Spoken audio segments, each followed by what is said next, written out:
بسم اللہ الرحمن الرحیم۔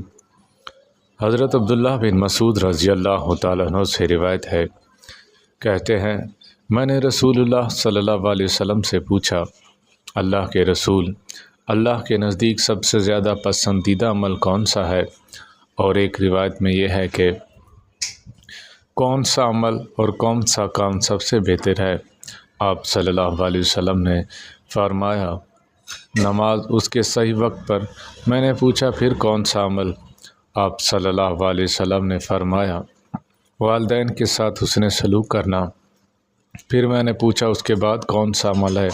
آپ صلی اللہ علیہ وسلم نے فرمایا، اللہ کے راستے میں جہاد کرنا۔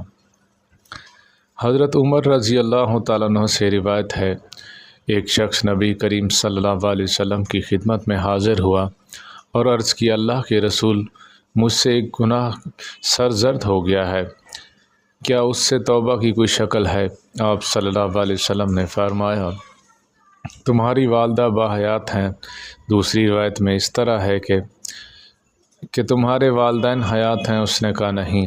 آپ صلی اللہ علیہ وسلم نے اس سے پوچھا، تمہاری خالہ زندہ ہیں؟ اس نے جواب دیا ہاں۔ اس پر آپ صلی اللہ علیہ وسلم نے فرمایا، خالہ کے ساتھ اچھا برتاؤ کرو، اس سے تمہارے گناہ کا کفارہ ہو جائے گا۔